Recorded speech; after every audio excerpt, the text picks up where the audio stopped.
Hey, it's Catherine with GriefInspired, and today I am out and about in my car, and I got to thinking about boundaries, and I realized that I haven't done a video specific about grief and boundaries.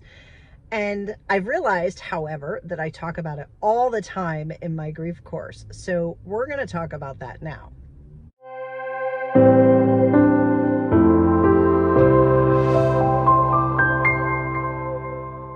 So first, what is a boundary? When you look up the word boundary, boundaries are a dividing line. Sometimes we call it a line in the sand. We're drawing a line in the sand, a division. And sometimes it's a limit, how far someone can go. I like thinking of boundaries as creating that line in the sand, creating that division and saying, this side of the line is okay, this side of the line is not okay. So when we think about boundaries in grief, we're actually saying, this is okay for you to do, this is okay for you to say, these are the things that are okay with me, and then these are the things that aren't. And I think that the more clear you can be with someone, the better things are going to be. Think about it like taking off your seatbelt. There is a line that is dividing my body from allowing me to stay in the car or get out of the car. By undoing my seatbelt, I can now get out of the car. And let me just say that boundaries are a good thing. Boundaries are a good thing for you. And I would even go far as to say that boundaries are actually good for the person that you're actually setting up the boundary with. So when do you need boundaries in grief? Well, I think we all have the people in our lives who are intrusive. They come when they want to come. They go when they want to go. They don't ask you if it's okay if they can just show up. Do you have any people like that in your life? What about the people who think they know what's best for you? You need to do this. You need to do that. Sometimes those people need boundaries. There can be boundaries when there's a division of things. If somebody passes on and who gets whose things, boundaries need to be set up. When there aren't boundaries, there is a lot of angst. There is a lot of challenge. There is a lot of feeling bad. There's a lot of anger.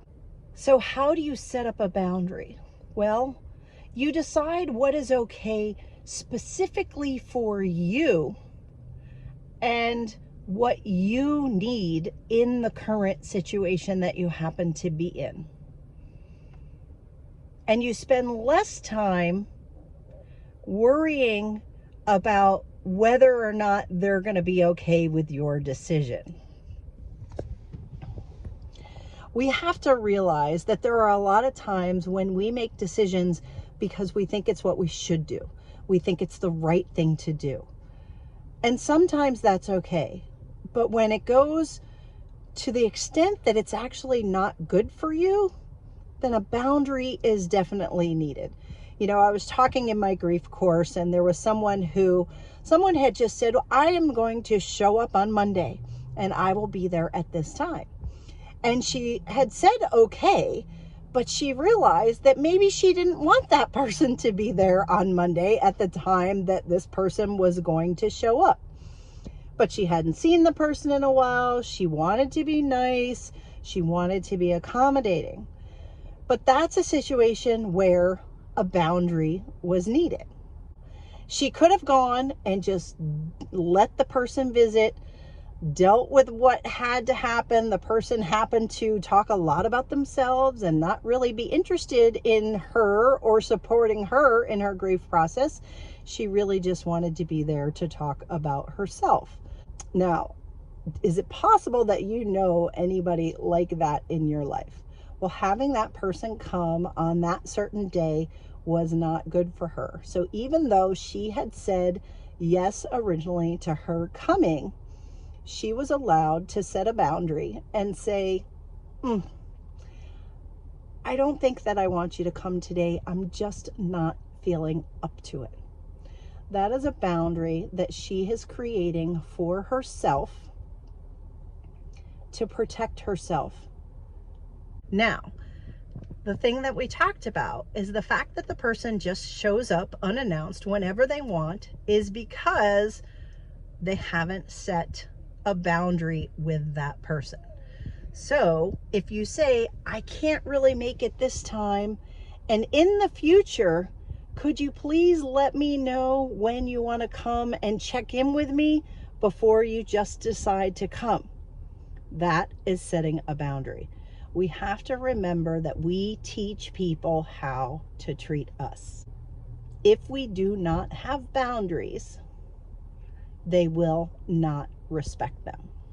I had another client who lost his wife, and his wife's daughter wanted to come and go through all of his wife's things on her timetable with the people that she wanted without him present.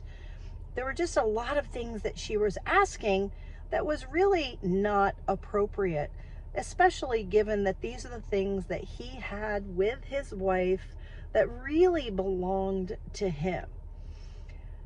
The wife's daughter was really stepping way beyond an okay boundary for him.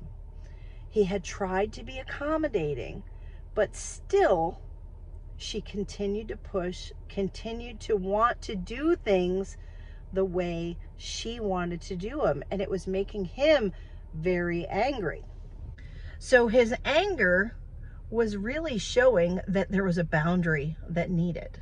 So we talked through it and decided that yes, she could come, she could look through the things, but it would be on his timetable. It would be with him in the room, with her only, not a bunch of outsiders to come rifling through his wife's things. That was the boundary that he was setting. And he was able to tell her, this is how it's going to go down. If you can do it this way, you're welcome to come and go through your mother's things. If you are not, then I'm sorry, you cannot come into my home.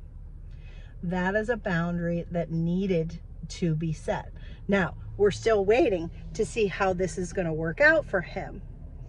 But the fact that he was creating a boundary that was for him and based on what his needs were was a good thing.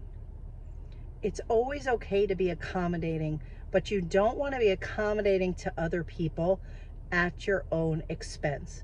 So if it's at your own expense, then you need to know that there's a boundary that needs to be placed. Where in your situation do you need to set boundaries in your grief? Drop me a comment below and let me know where boundaries just might be able to help you in your grief journey.